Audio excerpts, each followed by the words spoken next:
امی پوچھتی ہیں کہ بیٹا کیسی دلہن لاؤں؟ امی بس جیسی آپ، بس بال یہاں تک ہوں، آنکھیں بڑی بڑی ہوں، رنگ گورا ہو، خوبصورت سی ہو، قد یہاں تک آتا ہو، اور بس میرا خیال رکھے۔ یہ نوجوان کی ڈیمانڈ ہے۔ اس کے ساتھ ذرا یہ بھی بیٹا ذرا پوچھ لیتے اور یہ ڈیمانڈ میں شامل کر لیتے کہ اس کے عقیدے ضرور پتہ کر لیجیے گا، ہو سکتا ہے کہ اس کو علم ہی نہ ہو اور وہ نادانستہ طور پر کوئی کلمہ کفر زبان سے نکال دے، ہمارا نکاح ٹوٹ جائے، اس کے بعد ہمارا ساتھ رہنا حرام ہو، ہم زنا خالص کرتے رہیں۔ کوئی تھوڑا بہت عقیدے کا علم اس کو ہونا چاہیے۔ اسی طرح امی وہ نمازی بھی ہو، احکام شرعیہ عملیہ جانتی ہو، پھر اس کے علاوہ وہ صغیرہ کبیرہ گناہ کو جانتی ہو، بچوں کی تربیت کا اس کو تمام تر انداز آتے ہوں، اس کا سلیقہ آتا ہو، اس سے میرا نکاح کرنا۔ نہ لڑکی لڑکے کے بارے میں ڈیمانڈ کرے گی، نہ لڑکا کرے گا۔ نتیجہ ہمارے سامنے ہے کہ ہمارے گھروں میں گناہ در گناہ در گناہ در گناہ۔ میرے آقا صلی اللہ علیہ وسلم نے ارشاد فرمایا کہ جو شوہر اپنی بیوی کو اپنے پاس بلائے جسمانی تعلق کے لیے اور وہ انکار کر دے تو تمام فرشتے اس پر رات بھر لعنت کرتے رہتے۔ یہ چھوٹی چھوٹی باتیں ہوتی ہیں، گھر میں لڑائی جھگڑا ہو گیا، شوہر سے تو تڑاک کر رہی ہیں، بے برکتی، کہنا نہیں مان رہی، بے برکتی، گناہ کر رہی ہیں۔ شوہر باہر نکل گیا، انہوں نے سنبھال لی فیس بک اور یوٹیوب، اس میں الٹے سیدھے چیزیں دیکھنا، یہ کرنا وہ کرنا۔ اس سے گھر میں برکت پیدا ہوگی، بے برکتی پیدا ہوگی۔ پھر جب بے برکتی اپنا اثر دکھاتی ہے تو پھر وہ ہم جیسے یا جیسے علماء تشریف فرمائے سب کے ساتھ ایسا ہوتا کہ فون آیا، مفتی صاحب ذرا چیک کیجئے گا، پتہ نہیں کس کمبخت نے جادو کروا دیا گھر پہ۔ اچھا آپ نماز پڑھتے ہیں؟ نہیں۔ روزہ رکھتے ہیں؟ نہیں۔ قرآن پاک کی تلاوت؟ نہیں۔ علم دین سیکھا ہے؟ نہیں۔ آپس میں گالی گلوچ تو چلتی ہوگی؟ جی ہاں تھپڑ بھی مارتی ہوں میں تو۔ اچھا بچوں کی تربیت کی ہوگی؟ نہیں۔ شوہر سے بدتمیزی ہو، سینے پہ چڑھ چڑھ کے گفتگو، لیکن جادو کروا دیا کسی نے۔ بھائی کسی نے جادو نہیں کروایا، سب سے بڑے جادوگر آپ خود ہیں۔ گھر میں نحوست آپ نے پھیلائی ہوئی ہے۔ جب آپ علم نہیں سیکھتے ہیں، شریعت پہ نہیں چلتے ہیں، اپنے آپ کو عاشق رسول کہتے ہیں، لیکن جب نبی کریم کوئی حکم بیان فرمائے تو ہمارے چہروں کے زاویے بگڑ جاتے ہیں، ہمارا موڈ آف ہو جاتا ہے، ہم سرکار کے حکم کو چاہتے ہیں اپنے پشت کے پیچھے پھینک دیں، تو گھر میں برکت کیسے پیدا ہوگی؟ کسی نے جادو ٹونا نہیں کروایا، کسی کے پاس اتنا ٹائم نہیں ہے۔ میرے استاد محترم مفتی اشفاق رضوی صاحب رحمۃ اللہ علیہ، ایک دفعہ ہم UK میں سفر کر رہے تھے، مفتی صاحب کہنے لگے، مجھے بھی مفتی صاحب کہتے تھے حضرت صاحب عاجزی میں، کہنے لگے مفتی صاحب لوگ کہتے ہیں کہ جی فلاں نے جادو کروا دیا، یہ جادو اتنا آسان نہیں ہوتا کہ کوئی کسی کے اوپر کرا دے، نہیں ہوتا جادو، اس کے لیے بڑی ریکوائرمنٹس ہوتی ہیں، بڑے مسائل ہوتے ہیں۔ تو اس کا مطلب ہوا کہ ہمارے ہاں خود جادوگر ہم لوگ ہیں۔ ایک باپ کو چاہیے کہ اپنی اولاد کو سمجھائے کہ بیٹا تم بالغ ہونے والے ہو، غسل کن کن چیزوں سے فرض ہوتا ہے، اور غسل کا طریقہ یہ ہے۔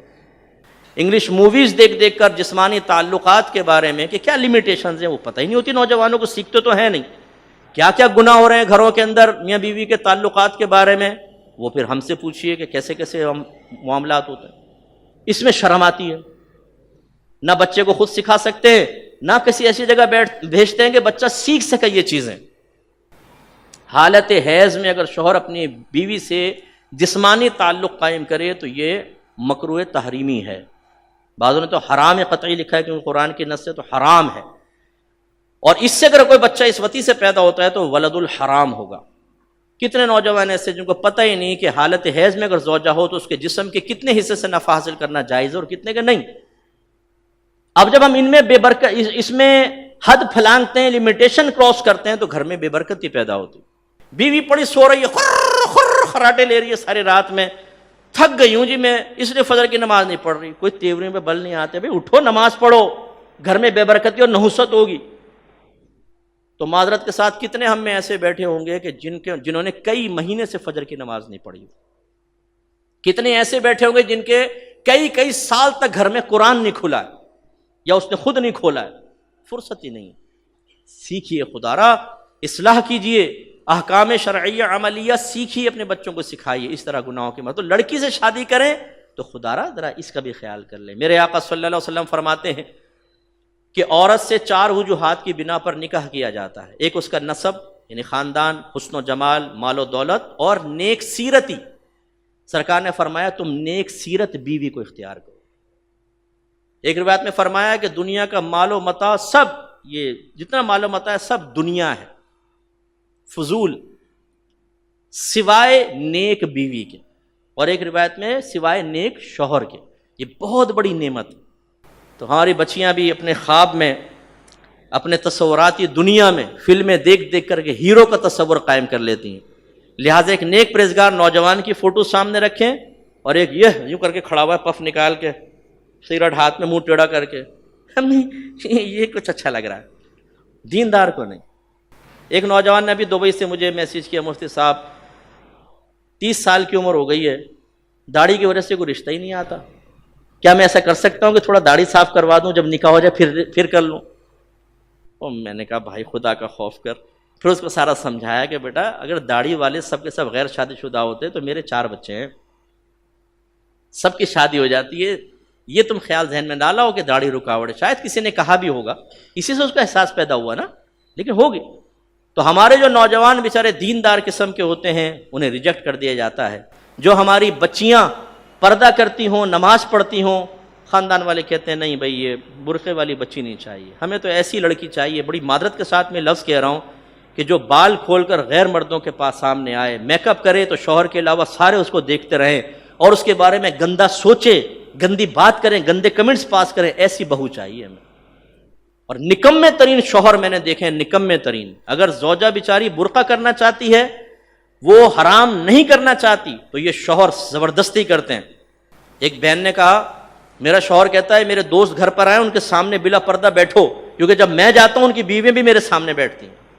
او پپو تو اپنا مطلب حل کرنے کے لیے بیوی کو، دوسروں کو دعوت نظارہ دے رہا ہے اپنی بیوی کے بارے میں. میرے نوجوان بچوں، یہ بے غیرتی ہے، بہت بڑی بے حیائی ہے. جب بچی کی شادی ہو جاتی ہے، خالو یہ نامحرم ہے. اسی طریقے سے کزنز نامحرم ہیں. اب ان بے پردہ نہ آنے دیں گھر میں.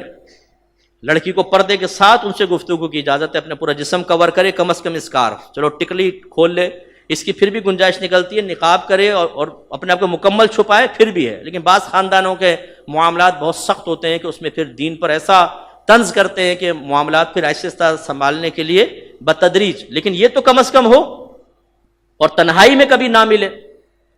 لیکن نہیں، میرے آقا صلی اللہ علیہ وسلم نے ایسے شخص کو دیوس فرمایا جو اس بات کی پرواہ نہ کرے کہ میرے گھر میں بیوی کے پاس کون آ رہا ہے. اور دیوس کا اردو ترجمہ ہے بے غیرت. یہ میرے نبی نے ارشاد فرمایا.